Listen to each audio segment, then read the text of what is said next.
And we're live. Yes, we are. Live. Let's go. It is, however, not Saturday night, but we are the keepers of the Kayfabe. I'm HeelHugz. I am the Macho Fan, SandyRavage. He's always feeling way too damn good. And I'm feeling good too. Because it's week 2. It's episode 2. I'm very excited for this episode. We're doing AEW versus WWE Dream pay-per-view match card. And I'm going to be honest, this is one of my favorite episodes that we're probably going to be doing because AEW is one of the hottest things I'm watching right now. And it's especially tonight is a Wednesday night. So we just saw some fresh new matches. Yep. And I am pumped with what they're putting out. It's literally the best. AEW, I'm a huge AEW fan. I'm not that AEW fan that's like, oh, I can't see WWE. Nothing they do is good. I appreciate both, but AEW does have some of the hottest stuff that's happening every single week. At least one moment on the show is one of my favorite moments from the whole week. 100% agree with that. And tonight was filled with a bunch of them, but we won't talk about that. Instead, we're going to talk about if AEW went head-to-head with WWE in a single pay-per-view. So, Hug, throw out a name. Let's see what would be a name that we want to see. I actually made a list of mine. I don't know how prepared. You just made the list. I just made the list. I actually made a list. First off, who would you have? Well, do we want to go with the AEW star, or are we just calling out whoever? Let's call a star that we want to see on the pay-per-view from either brand. From either brand.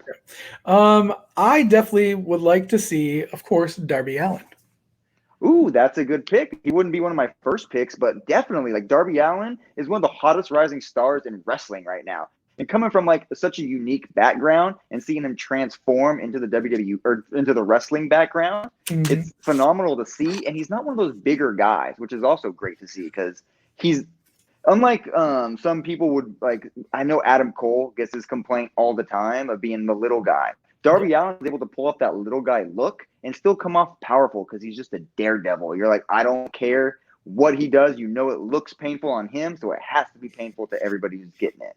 A lot of the things that you were explaining about Darby Allin kind of fit the person that I put him with. I actually have 2 names, okay? I have one that is a star that would get him over and one that I think is someone that's more at his level. But my initial, this would be a great match, Rey Mysterio. Ooh, that is a good one. My only dilemma with that one is it's the two. Rey Mysterio is too little, so who's going to be the heel? Who's going to be the face in that one? They're both faces for the most part. I was thinking more Jeff Hardy. Jeff Hardy would actually be really good, yeah. And they can play off both of their high charismas, high energy. We can see all kinds of daredevilish acts, and it would be fantastic just to see them just flying around the ring and probably off of other things other than the ring because it's these two. Yeah, exactly. And I mean, it's kind of like the new age Jeff Hardy. When a lot of people see Darby Allin, they make that association. I do see that. I didn't have this match, but it was something that I thought about while I was putting this together. And I'm like, is it too cheesy? Is it too on the nose to say Jeff versus Matt? They've already had so many of those matches. It's kind of hard to say oh yeah, let's put them on the AEW versus WWE card because they're like, this is Impact. And so, it's just something we kind of already seen before. But hey, I wouldn't be against it again. I love the Ultimate Deletion and the Final Deletion matches. Now, what do you think about potentially, because I felt you were going to say that because I felt similar, okay? What if we had a mixed tag match, WWE and AEW, and had a Hardy Boys reunion? Ooh. I would love to see them maybe even a reunion of Mox and Rollins. Oh, like the Shield versus the Hardys. That would be one epic match. And I mean, that is something I wouldn't even think about combining some of the 2 genres to go together against each other. That would be probably the most ideal out of both genres, unless they got someone like Chris Jericho and Big Show versus Jericho would be awesome reunion. Jericho reunion would be great, and I don't even know who they would be able to face in the AEW WWE mixed version on that side. But I mean, that would be a good matchup. I would love to see the Hardys versus the Shield, just because that's something that the Hardy Boys, especially growing up in my genre, is the Hardy Boys were the epitome of tag team wrestling with the Dudleys and Edge and Christian, and then the Shield changed the game in when they came in the WWE from NXT. So that would be like a highlight reel match. Well, and also too, it's one of those things like Sandy does a series or did a series on TikTok where it was like wrestling themes you'll never hear again in the WWE and stuff like that.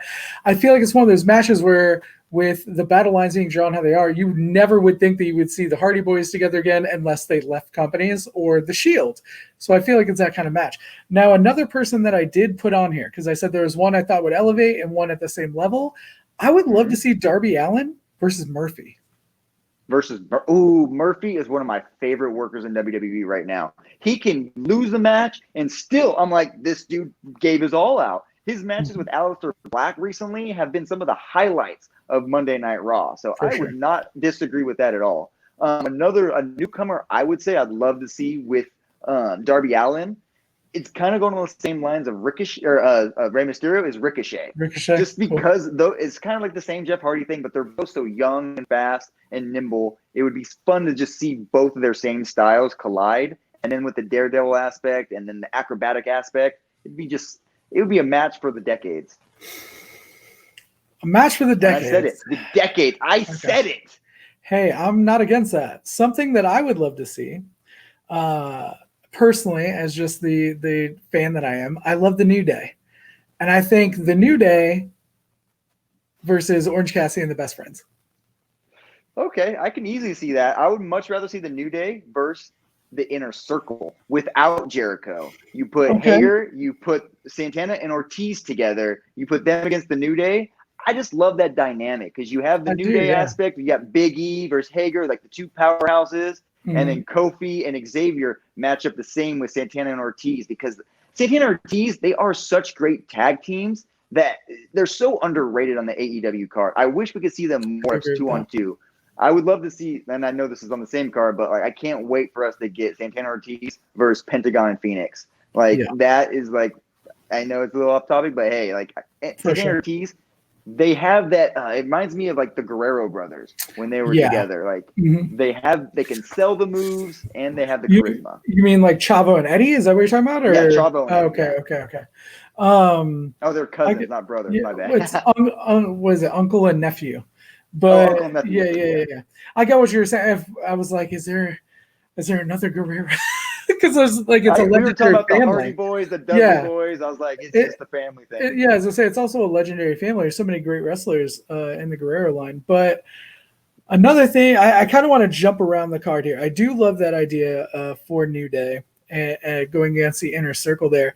Now, a huge match I would love to see, and I involved NXT in this as well. I don't know if in yours you involved NXT. I can add them in there.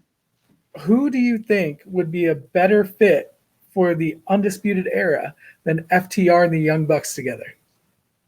Ooh, I would love that. That would be a highlight match too. I love the Undisputed Era as a team because they function on every aspect. And my only hesitation is the fact that the Undisputed Era, Fish and Riley, they wouldn't really keep up with the star power of the AEW roster. So I would kind of put them like if it was Young Bucks and Private Party versus Undisputed Era would be kind of something I would feel would be more like on the same lines. Otherwise, it would be definitely favoring AEW if we went the other way. For sure. I think I just kind of went for the lineup of like UE is just so popular. Like it's just as a unit, I kind of went for that, but definitely I think FTR and Young Bucks would have that. Now, Private Party, it's funny you say that because that was next on my list here. Private Party just screams Street Profits to me. Like I feel like that would be such a fun match. Yeah, it would be. And I'm going to put Private Party versus the Viking Raiders because we just saw how much great work they did with the Street Profits. Except I think the Private Party is much more of high flyers than what Street Profits are. So we can see that power and aggressiveness of the Viking Raiders. But the Viking Raiders, Ivar goes crazy sometimes and does flips. So we would see all kinds of dynamic. And seeing those two, Isaiah Cassidy and I forget the other guys. Marcus, like to see them get like double teamed with because like when they throw the Viking Raiders when they throw each other on them, like those guys stacked up, it would be able to get that underdog upper dog kind of mentality going. I get that. Now you mentioned the Lucha Brothers or Lucha Bros. I always say brothers. I don't know why, but Lucha Bros. Who would you like to see Lucha Bros against? Ooh, Lucha Bros. The thing is, when I did my fantasy booking, I broke them up. I Oh, want to see, okay. and I don't know if we want to get into that right now. If I had a tag team off the top of my head, I would put the Lucha Brothers against, or Lucha Bros against. We're going that way. I would definitely try to put them against someone. I would say the Street Profits. That would actually be a good little match, because think of Montez Ford with Pentagon in the ring. That would be insane. I love the way Pentagon has ring chemistry with his guys. I never really saw much of them. I saw highlights of their matches from AAA, but never really watched the full match from what they were doing with all their other promotions. But seeing like what they're doing AEW, the way he takes the glove off and like throws it at you, and then we get the Cero Miedo with the Street, and then Montez Ford just ripping the ropes up down. Like, that would be fantastic. Just to visualize it. I don't care who would win, to be honest. I'm right there with you. What I actually thought that I would enjoy to see is personally the Lucha Bros versus the Usos. Ooh, I kind of forget about the Usos because they are kind of in the injury zone right now and other zones. But I always forget about the Usos. But that would be another great matchup. Usos versus everybody is a great matchup, though. We cannot give them any slight for that. I feel like I always do these like pauses, like these generic, like, you know who I would put up against? Wait for it. You know what I mean? Drop it. Hey, that's what we have to do. We got to build up that tension for people. They're listening now. They're like, Hugs, what do you want? Hugs, what do you want? Yeah, exactly. Give me what I want. Give me what I want right now. But I think that'd be a really good match. I'm personally a huge fan of the Usos. Obviously a huge New Day fan, but I feel like the Usos just are they're a step above everybody else in the tag team division of WWE when it comes into putting in those quality matches all the time. And they've been a team so long. Obviously, they're twins, but they've been a team so long and still can go. They still refresh the character from time to time. It's just a lot of fun. And I love what the Lucha Bros do in AEW. Now, going a little off topic from that real quick, but the thing is, like with the Lucha Bros, Pentagon and Phoenix can work separately. Do you think the Usos could work separately? I think they could. Jay just doesn't have the star power. Like, Jimmy has a star power because he got the rub from Total Divas. So I feel like a little more people know him, and he had some storylines. He got some more backstage segments because of that. Whereas Jay is kind of more hidden, you know what I mean? Like off camera and stuff like that. I do feel like they could go in singles. And actually, there was a moment on SmackDown when they were doing the Intercontinental title. It was at Royal Rumble to decide who was going to move on. And I think it was Jimmy. And I was like, they're going to give this to Jimmy and he's going to win the title. I was like, this is going to be crazy. It almost gave me like Harlem Heat vibes when Booker T broke off and like started winning titles. I'm getting chills right now. Yeah. And I was like, dude, if they just bust Jimmy off, like he could for real get a singles run. Maybe not a world champion like Booker T became, but definitely I could see him with an Intercontinental title run, a U.S. title run, stuff like that. Yeah, I could easily see that too. Like, if that would have happened for that moment, but right now it's hard to see the Usos splitting up because right now is it Jimmy that's injured or Jay injured right now? I know Jimmy did the karaoke one.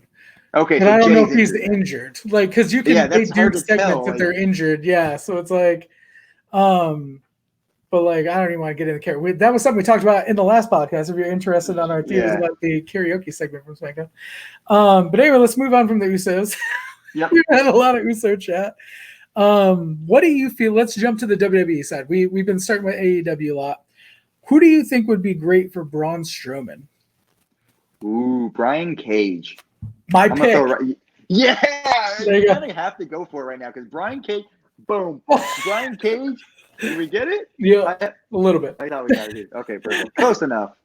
But Brian Cage is one of the hottest rising stars right now. Like, I saw some of his stuff from Impact coming in, and then when he came out and was for the Double or Nothing and just got buried from all that stuff and then came out on top, he is basically Brock Lesnar and Braun Strowman in like a fun size package. Not just saying that he's tiny, but he's a little shorter than the rest of them. But could you imagine if Brian Cage power slams Braun Strowman, it would be like Hulk sick. Hogan and Andre. Yeah, it would be absolutely sick. And that's the cool thing is you can actually see that happen. Like, it's not something that is that far-fetched to believe would happen. But I love that you had the same thought process that I did. I feel like that would be, it's not going to be a what do you call it? Like, they're not going to steal the show. It's not going to be a spot reel, but there's going to be some amazing moments. It's going to be a beefcake fight. And I don't mind. I kind of enjoyed Brock Lesnar versus Goldberg when they only did 4 moves, and I could see that happen the same way. There's some times where we like those 6-second finishes. I mean, maybe not in the bedroom, but when we see my wife does octagon. Well, yeah, I mean, one of the best knockouts in the UFC this year was when Jorge Masvidal kneed Ben Askren in the head, and it blew up. So I would love to see that kind of match with Brian Cage and Braun Strowman, because those guys are both big. They can't go very long, but the power that they possess, it would be an earthquake happening. Exactly. Speaking of earthquake, who would earthquake face in AEW? No. Nyla Rose? Oh, sorry. Is that? So, honestly, as I was looking through this, I excluded certain names like The Undertaker. Obviously, beside the last ride thing, he's somebody you would still think of when you think of a major card, right? Yeah. I don't see AEW having the star power to have someone outside of Jericho or abstractly Moxley to face someone at the level of like a Triple H, The Undertaker, things like that, Brock Lesnar. I just don't see an equal to where it would make sense or be as entertaining, because otherwise it would just be somebody punching down. I would love to see Moxley versus Lesnar. They tried to do it in WWE, but never to the point Moxley wanted it to be. So I would love this Moxley, not Dean Ambrose, but Moxley versus Brock. That would be the match of the night. That would be the main event, in my opinion. I think, like I said, only Jericho and Moxley could be up against any of those guys. Again, a lot of these, when we talk about the upper echelon stars of AEW, we tended to both drift towards WWE-oriented matches. Hardy Boys versus The Shield, stuff that we're accustomed to. And I think it goes to show that AEW has a lot of great matches, a lot of potential, but that star power element is still growing. Yes, and they are still new. Are they a year old yet? I don't even believe they're over a year old. They're over a year old now. Going into 2 years. Yeah, this next. 2 years. Yeah, that's right. Yeah. Now.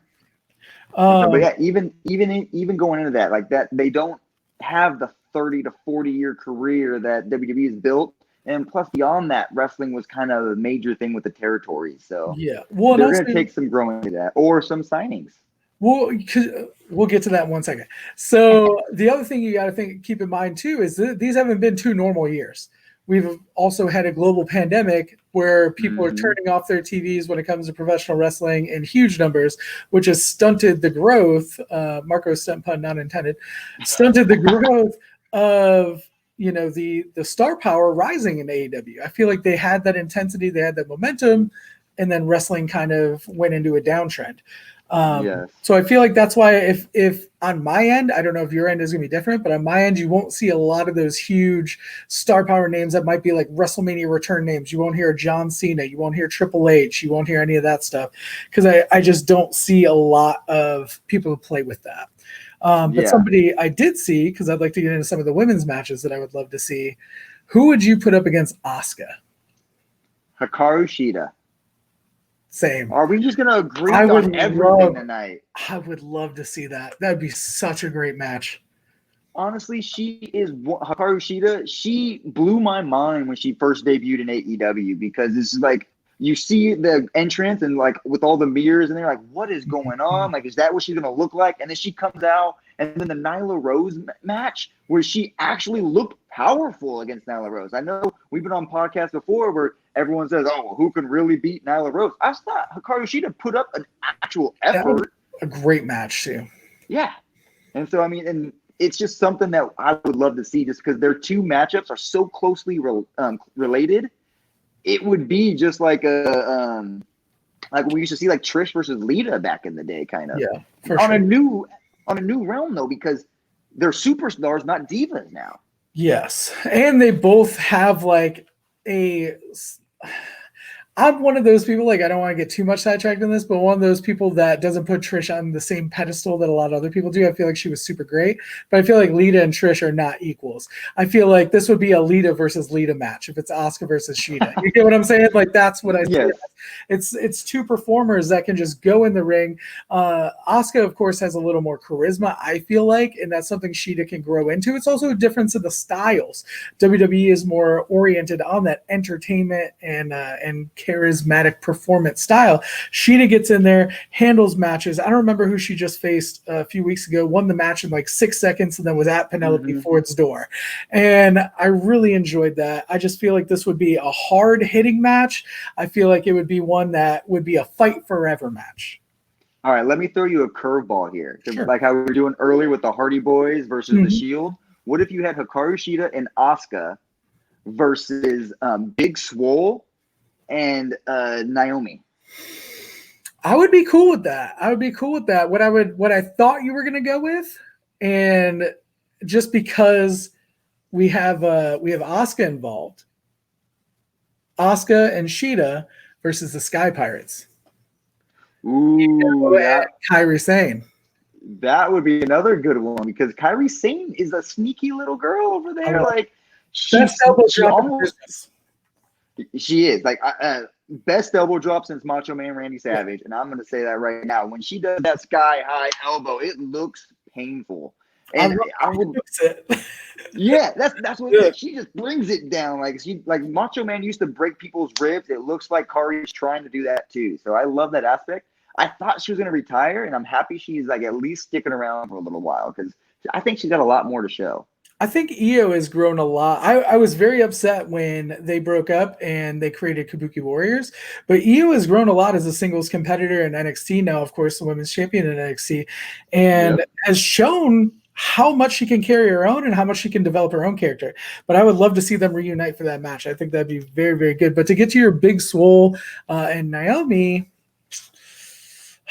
I think that I could dig on that. I really think Who do you think wins it? I don't know. That's what it's so out of left field for me that I'm like, reliving it in my mind, even though it never happened. I'm like, how does this go down? But I think when it comes down to a match with Asuka and Shida, they have to pull it out. They're just so dominant. When I see Big Swole, I get Jazz vibes. And I'm like, man, Jazz was one of my favorites growing up. And she was just so muscular, so beefy. And even though she was not very tall, she brought the pain. She won against men most of the time, too. So I'm seeing a lot of that in Big Swole. And especially with Naomi, she's so underused in WWE. I have to give her a push because she's one of the best workers out there. And she just gets buried night after night. Mm-hmm. I feel that. I do like the stuff that they're doing with Swole and Britt right now, though. So Swole, Baker, yeah. I think that's really cool, and I'm kind of saying that to segue into my next one, which is I would actually like to see a tag match with Britt and Penelope Ford as a team, going up against Bayley and Sasha. Ooh, that is a very good one. Ooh, that would be. I won't know who's going to win because then Bayley might rip off a ref shirt and try to win it for herself. But yeah, I love that idea. I love Britt Baker and what she's been performing right now. And Penelope Ford, when I first saw her, I was unimpressed. She's grown a lot since the last 6-7 months that she's actually came onto the scene hardcore. Absolutely. And also I feel that her match with Hikaru Shida was actually amazing. It was the thing that put that for me.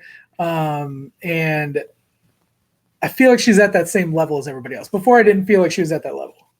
When she went against Chris Statlander, we went on the podcast the next day. I was like, it looks like Penelope Ford hasn't wrestled in 5 years. And turns out she was still ring rust, but now it looks like that's all burnt off, and now she's ready to roll.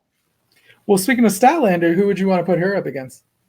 Charlotte Flair, baby. Charlotte Flair. I know people don't like to push her, but man, that could headline this pay-per-view. I'm saying it right now.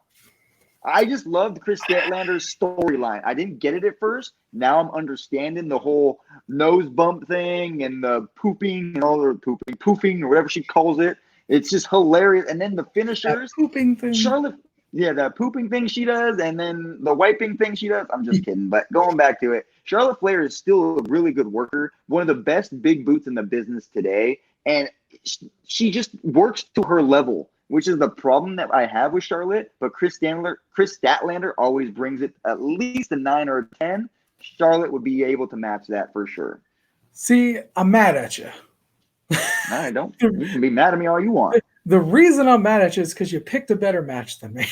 I looked at Charlotte, and I looked at it from a legendary status symbol. Charlotte is like the crown jewel of the women's division. No matter how you want to put it, no matter how people think she's been overpushed, she is what she is, and she is the legend of the women's division. I would put her against Brandy purely out of the fact that Brandy represents a certain aspect of AEW. You know what I mean? It's the connection to Cody. It's the chief Brandy officer. It's what she is to AEW is why I want to see that match. Albeit your match would be a much better match. Just being real. Well, my only problem with the Brandy is Charlotte defeats her 100 times out of 100 times. Exactly. I would say that. Unless we have outside interference, in which case, Charlotte wins 100 times out of 100 times. I'll give you that. Like I said, you were right 100%. I'll give you that. You definitely had the better match there. And I believe for Brandy though, Bailey and Brandy, that would be a match. That would be really cute, actually. I don't know, but I would want old Bailey. I would want like happy Bailey buddies. Ooh, I'd pop for that match for sure. That's what I would want. My final match that I have here, and we can discuss any others that you had as well, for the women's division, though, would be Nia versus Nyla. Of course. I mean, that's the most basic one. I would actually rather see Nia versus Awesome Kong, mainly because we haven't seen a lot of Awesome Kong. I know she's dealing with some injuries right now, but just they are kind of the same body type, same as like kind of Nyla Rose and Nia Jax. But Awesome Kong, I feel like brings that mysterious side to it. It was like you don't know what's gonna happen.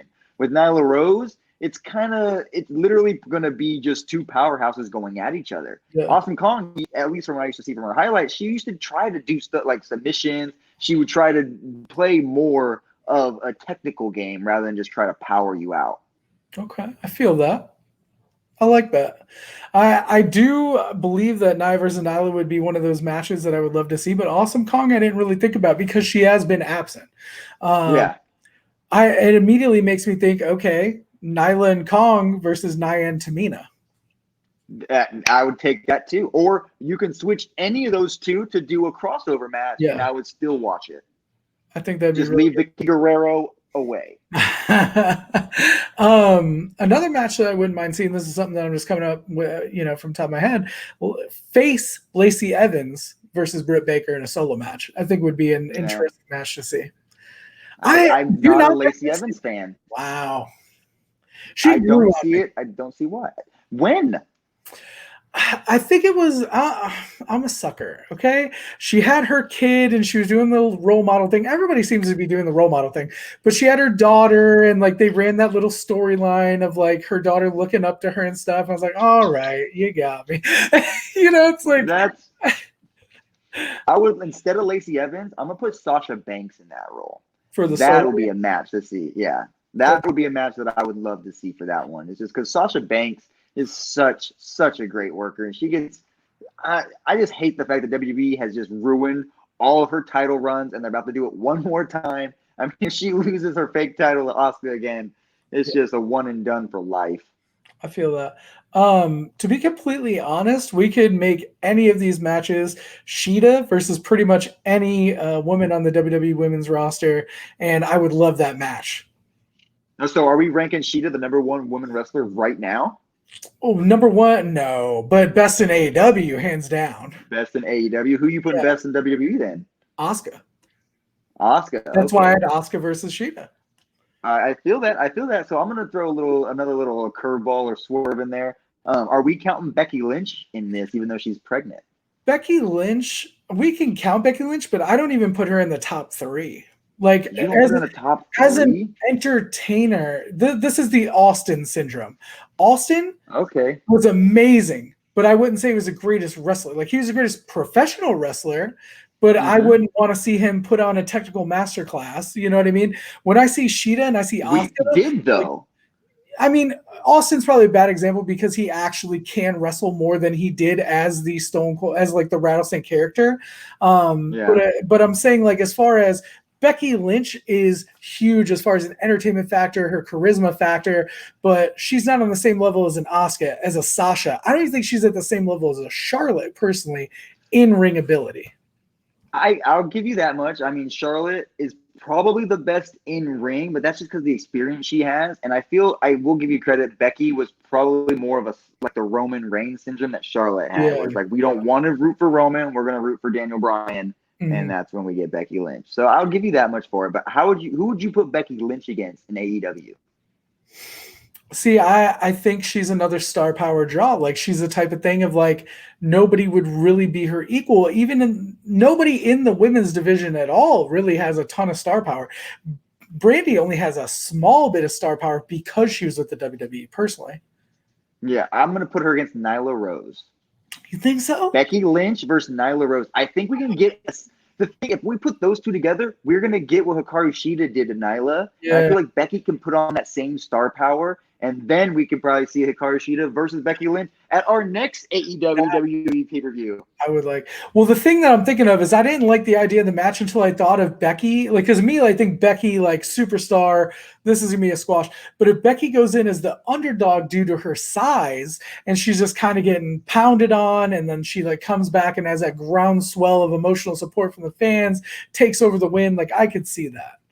Yeah, that's the one thing I was thinking of is like, because Becky, you can't put her in the place of like Chris Statlander because people are just going to automatically think Becky. Yeah. But you put her at a disadvantage, now you got a reason to root for Becky again. 100%. 100%. I agree with that. Okay. It's like this was much more engaging than I thought it was going to be. Sometimes when I talk to a lot of wrestling fans, they don't really engage with women's wrestling as much. I personally love it. I was a huge fan of a lot of women's wrestlers before, like the Evolution and all this stuff. And my dog is named after Michelle McCool. I was a huge Michelle McCool fan back in the day. And I've always loved that elevation of that side of wrestling. So to be able to talk to you and have these in-depth conversations about how great it is, it's honestly refreshing and super cool. I'd say why I love doing a podcast with you. Well, thank you, Hugz. The thing is, too, your wrestling knowledge just kind of blows me away because you say some stuff that I won't think of, and then it makes a trigger on my head like, oh, well, it would fit well here, too, because I love women's wrestling because that's kind of what I grew up on, like the Divas matches. Yeah. Like, not the bra and panties, like those stupid matches that they had, but like when they actually had like matches where the women were doing moonsaults. And then when it was Sasha versus Charlotte in the steel cage, like that was kind of the main turning point for me for women's wrestling. We're like, no, these aren't divas anymore. They are superstars, and they have that star power. So I have to give them the credit they're due. Let's just get into this real quick before we leave this division. Who would you say was your favorite Divas era female wrestler? We already talked about it. Trish Stratus was my number one. Okay. And Lita was 2. I'm AJ Lee, 100%. Okay. I can see that. I loved AJ, but her whole charisma and gimmick never really connected with me. Oh, I love that. The one draw me to like Trish was like Trish was the bombshell that you're like, oh, she can't, like the Tori Wilson, but Trish could actually do moves. The Stratosphere was devastating in a sense. And then like she had and maybe it was the fact that Trish had main storylines. She was with Vince and she was doing all those with Austin sometimes and on the ends of the shows. So it's like she popped more.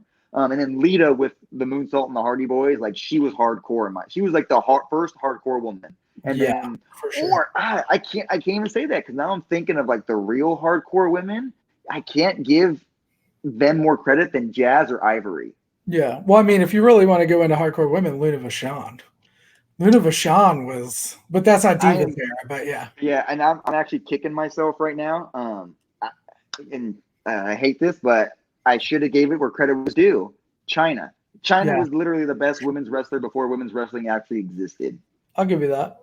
100%. The reason I love AJ Lee though was because you said main storyline, CM Punk, Daniel Bryan, the stuff she had going on with that, the whole Sheamus storyline, and then that pipe bomb. Like everybody talks about CM Punk's pipe bomb. Her version, when she went off on the Total Divas cast, is one of my favorite. And I don't know if you know this interview offhand, but that was one of my favorite interviews. I remember hearing it, but I don't remember. Like, what was your favorite thing about it? Like, why did it pop for you so much? Because it was like one of those behind the scenes, like this is at the point in time where WWE started breaking down the fourth wall because they had the reality shows and everything. And she was saying she got to where she was because she earned her spot, not because she sucked up to the right people. And it was because Nikki was with John and Brie was with Daniel Bryan at that time. Yeah. So it was like she shot on them and that they were just a bunch of plastic, like fake whatever's, and that AJ actually built the division. It was so good because it was like, it was a work shoot. So it's like there's a lot of elements in there that are behind the scenes, especially if you watch Total Divas, which I did, that you like got it, you know?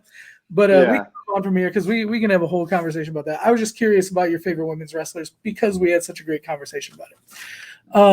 What would you think? Just to note before we leave that, none of us mentioned the Bellas besides the fact that they got shot on. They got wrecked on, yeah. The Bellas, my wife's favorite wrestlers. So Sonya Deville, she likes now, but it's all because of the reality shows. All of that is based on reality shows. Those are actually one of the Funko Pops I own is the Bellas Funko Pops. So a name that has been absent, probably one of the biggest star power names in AEW that's not Jericho or Moxley, Cody Rhodes. Well, Cody. But Cody. Yeah, can't call him that. Cody. Yeah. I'm going to throw one out there for you. Okay. Keith Lee. Limitless. Sick. For the TNT/NXT title. Put them both on the line. That would actually winner take all. It would be it would give that element that we got with Keith Lee and Adam Cole, but at a much more realistic level. Like how we were talking about earlier in another podcast, how when Adam Cole does moves on Keith Lee, sometimes it's not fully believable just because of the size difference. Cody makes up for that. And Cody has that technical ability where it doesn't have to be like high-flying moves, but it's semi-high-flying, and it's still powerful, and it makes it more a realistic hit on Keith Lee. And so I would love to see those two interact because Keith Lee works really well with people smaller than him. You give him someone just slightly bigger, slightly more talent or more star power. I would love to see those two connect. I would actually really enjoy that. That was another one of my options for Brian Cage would be Keith Lee. But actually my pick that I went with Keith Lee was Jake Hager. I feel like Jake Hager I could see that too. Would be a sick match. I do have Jake Hager on my list, but he's going to be in the same realm where he just came out of. It's not going to be Brock Lesnar. It's Bobby Lashley. Oh, from Hager versus Lashley. Yeah, like bring them both in and put them in like what Moxley and him had, where it's like a street fight. Like make it like you can even put gloves on them, let them actually like throw a few blows to each other because they can actually take it and then just see what they're able to work with each other. I think that would be a fantastic match. This is gonna be such a lame thing, but like Hager versus Lashley is like mild sauce. That's how I think of it. Because both of them are athletically talented, but neither of them I've really been a huge fan of for their own. Like normally, like MVP has got Lashley over for me. Inner Circle gets Hager over for me. Let me pull it out. Let me pull it out a little bit. I'm gonna add a little wrinkle to it. Jake Hager and Jericho versus Lashley and MVP. I would mark for that much more because I feel it would be more entertaining. There'd be more dynamic to it. Because that was the one thing, the charisma of Hager and Lashley, they're not the best. But you put Jericho and MVP in there, now you have too much charisma. You're going to have to tone it down. Yeah, I can feel that. Now let's flip it. Jericho and MVP versus Lashley and Hager. Let's go. Well, what I was going to say is I would even rather have Hager and Guevara versus MVP and Lashley with Jericho on commentary. Ooh, yeah, I'll take Jericho on commentary. No, put Jericho in the match and then put him on commentary halfway through when he's not in the match. Exactly. I would love to see Jericho. Wait, I got to go tag in. Hang on, you idiot. Okay, so my pick for Cody, because I didn't get into this, would be I had two people in mind for this opponent, and I went with Cody. A handicap. Well, no. I'm saying like is AJ Styles. I feel like Oh Cody yeah. and Oh AJ, I yeah. would love to watch. Were they not in WWE at the same time? No. Oh wow. I don't Okay. Yeah. believe so. I don't believe so. I believe Cody was already gone. Or at least not at the same star power, because I know AJ's come and gone a few times. Well, because Cody, when he went to New Japan, because AJ came from New Japan, Cody wasn't there at the same time, right? They weren't Bullet Club at the same time. No. They weren't Bullet Club. Yeah. And so yeah, that would be a good match. I would love to see those two styles clash. Not AJ. Yeah, but you know what I did there. I feel that. But I do feel like they'd be really good. The other one that I had for AJ Styles coming to the other side of it, Kenny Omega. That would be another good. Kenny Omega, though, I feel like can take on anybody on any roster, and it would still be at least a 4-star match. Yeah. And so that one's kind of like a foolproof plan. Exactly. It's the idea of the Bullet Club thing and then AEW, WWE, like it's all kind of like a full circle type of thing. And going along with that. Going back with Omega, I would love to see a reunion match. Put him and Balor together. Well, what I was thinking is Omega Cody versus Styles Balor. Yep, I can see that too. Yeah, I would say like that would be another match too. I would love to see just like former Bullet Club members. Some of them were there, some weren't. Let them see you go at it like that. I love Finn Balor. I wish he would bring back that Demon King gimmick because it was one of the hottest things. But I get it, that makeup takes a long time. MJF.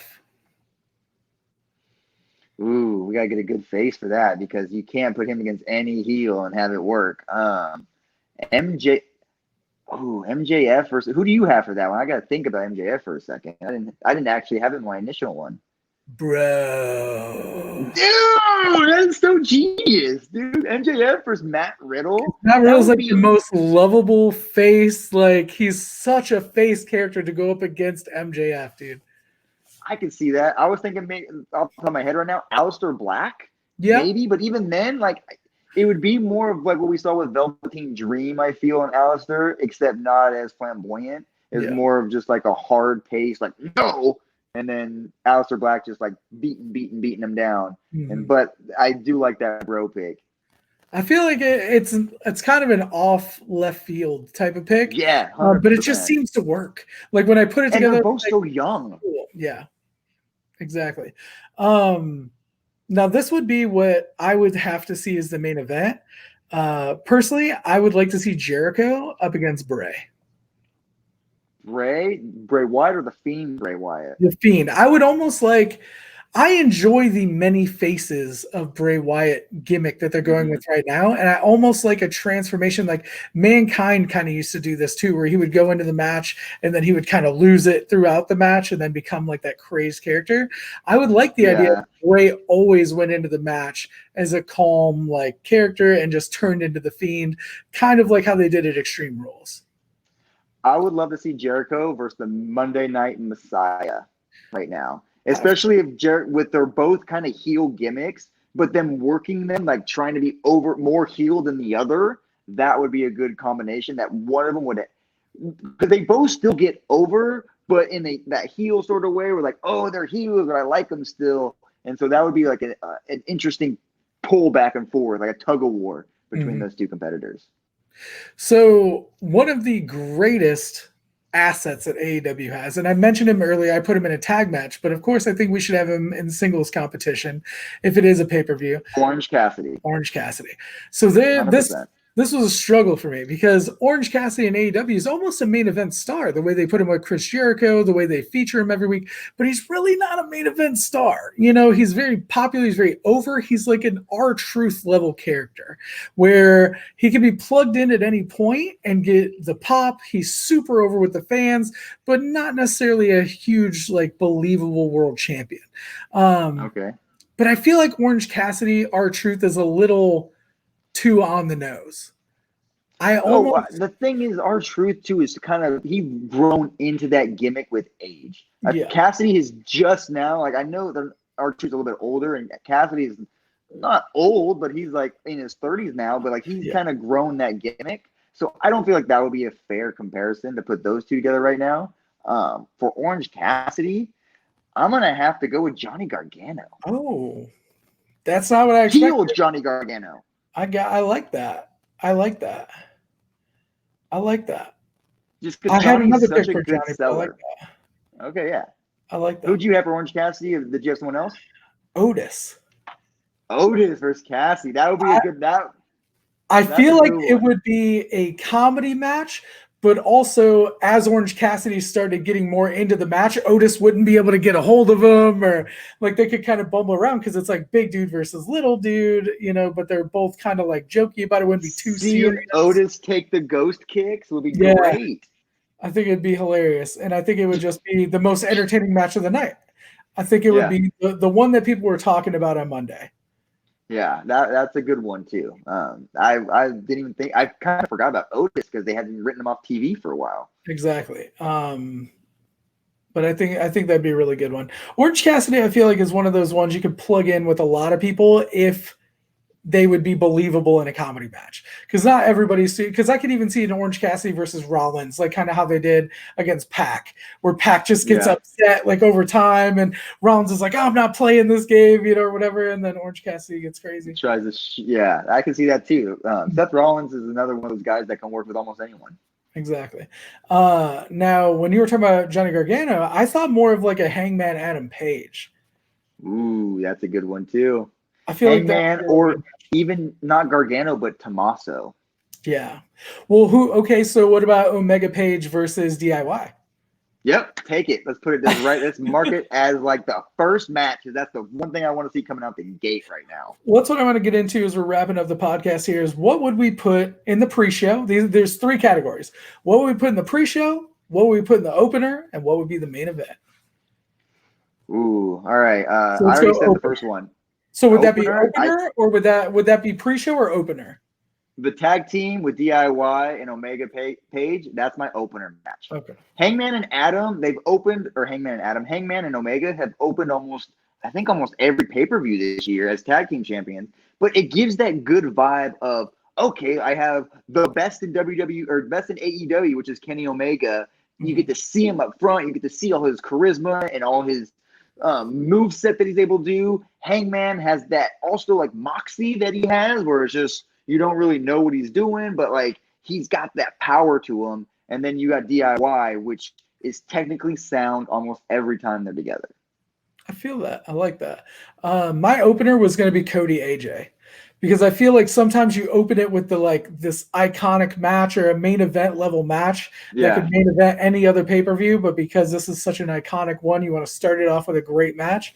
I feel like Cody AJ, or even that tag team match that we had talked about, a Cody Cody Omega versus Balor Styles. That'd be another good one too. That would blow the walls off of the whole thing. This is awesome chance 5 seconds in. You know what I mean? 100%. What do you think would make the pre-show out of what we talked about? The pre-show, we didn't really talk about it, but what I would kind of say, because I feel like we didn't say any pre-show matches, because everything we were saying was kind of like a high caliber match. But if we were to do a pre-show, and that's only because WWE's been doing it to him the whole time, I'm going to put like Apollo Crews versus someone on AEW side. I just had the name on the tip of my tongue, and I can't remember it. Matt Hardy. Apollo Crews and Matt Hardy. Put him on the pre-show. Give him that time to maybe a 15, 20-minute match that Matt Hardy can use up the broken gimmick for a little bit, and then Apollo Crews can show off some big skills, gets people interested and popping off, and then we can get into the big pay-per-view. Damian Priest, Luchasaurus. Oh man, I forgot we left off Luchasaurus so much. The whole Jungle Express, but I love that match. I just feel like that'd be a good match, but it's not got the star power that a lot of the rest of the card has. And I feel like it would be a really cool match to see. And it's definitely a pre-show match for this type of pay-per-view. Yeah, and Damian Priest is making some strides right now. So I would love to see. They're both big guys. And to be like when we saw Dijakovic and Keith Lee, it'd be something like a big powerhouse show. So I'd love to see that. 65 million old.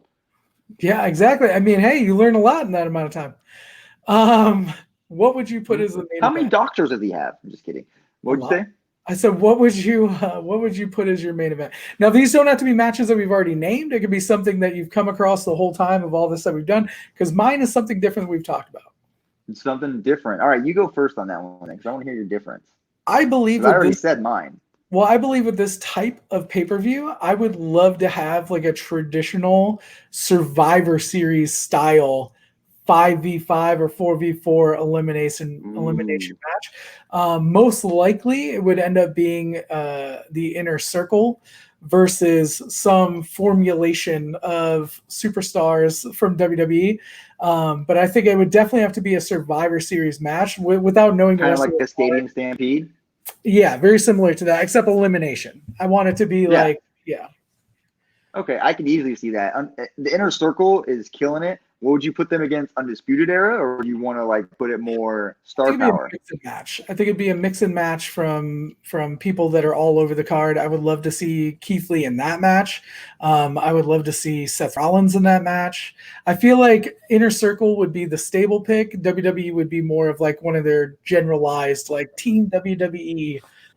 Okay, I can see that. If I'm going for the main event, though, I've already said it. Mox versus Lesnar. Like, you can't write it better than that. Moxley's been training as an MMA fighter. We saw him almost break Brian Cage's arm, putting him against Lesnar. And, like, even if it is a 15-minute match, it's going to be the most chaotic 15 minutes we're going to watch all night. I think it'd be great. And Mox might go through 4 tables. I think it'd be a great match, honestly. As soon as you said that, I thought back to the time when they were feuding and they had that little moment there where I thought we were going to get the real, like, crazed loose cannon Brian Pillman-esque Dean Ambrose versus Brock, and it just didn't turn out the way I wanted it. I felt like it could have been way more out there, and that would be a great match. Now, definitely would, because the reason that match brings to my mind is just because I listened to Moxley's interview with I believe it was Wade Keller when he broke down the whole Lesnar buildup, where he told Lesnar, like, I want you to throw me through this glass pane. I want to do this. I want to do that. But Lesnar just wasn't in it mentally. So if I would to make that match, it'd have to be like 24 through 30-year-old Brock Lesnar. I wouldn't want to do Lesnar now, because Lesnar now is just, I feel like he has no care. He just has that power. I feel what you're saying. Now, here's kind of a little bit of an off-the-wall question, but then we'll end it with this. Who would commentate this pay-per-view? Ooh. You got to put Jericho on commentary, and commentate. Are you going to put Michael Cole on there or Corey Graves? Yeah, Corey. You got Michael. You got Shivani. You got Jim Ross. You got Morello. Mauro NXT. Yeah, Mauro Ranallo. Like, I like Mauro Ranallo a lot, but Mamma Mia! But you definitely have to have Jericho on there. JR, I wouldn't put on this panel necessarily, because JR is very particular who you can work him with. And I do like Excalibur, though, too. I would love to see Excalibur do a few matches. So would you do a 3-man booth? Oh, no, I do 3-man booth. Okay. I might be disappeared for a second, but 1 second here. Okay. That's fine. I'll go ahead. So with mine, I would be a little bit torn here. I would kind of like to do how they used to do back in the old school shows, where they would do like a first hour, second hour type thing. One team I would like to see, Jericho and Joe. Oh, that's a good one. I feel like that'd be good. And the other one, a reunited Taz and Michael Cole. I was gonna say I have to put Taz in there, but has he done a lot? I know he's done a few panels, but is he on the panel for AEW a lot nowadays? Well, it was just because they did SmackDown. Cole and of Taz course. and I love Taz. So it was like, I just feel like that chance to reunite them on commentary would be amazing. And if there's a third hour, I mean, then we can go maybe Graves, JR, or whatever. I don't care as much about that, but I feel like Jericho Joe would be great. I feel like Taz would be great. And with that, that's just kind of a fun thing to end the show, because there is so many great commentators between the two shows, or the two brands, companies, whatever you want to say, that I felt like that matters. Commentators matter. It does, because it draws you in. And one thing that I love about what AEW's been commentating on a lot during their matches is if someone botches it, or there's like a little slip up, they make their reference, especially JR is great at, oh, he didn't get all of it. Yeah. That in my mind was like, oh yeah, I saw him mess up. Everyone saw him mess up. And so like you play with it. It's just not like you act like it hit the full thing. And so like that's just one thing that they pick up on those small details that make it work. I love that. And I just want to point out, we did this whole pay-per-view card without mentioning Roman Reigns. I think we got to give a too sweet for that one. Well, we're this way. Bam. There we go.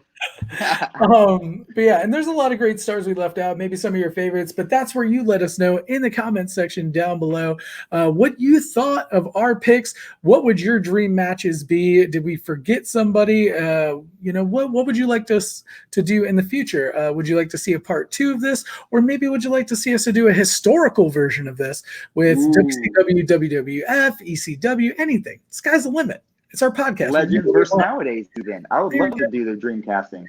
I actually have some great ideas for that, so we'll get into that a bit later. But I have been HeelHugz. And I am the Macho Fan, Sandy Ravage. And I'm feeling way too damn good. Hugs, how you feeling? I'm feeling way too damn good. Ooh, that's why we are the keepers of the kayfabe. And what is our tagline? We keep it real whether it's real or fake, we always keep the kayfabe. Keep That's the real kayfabe. We'll be back later. We love you guys. Bye. Peace out.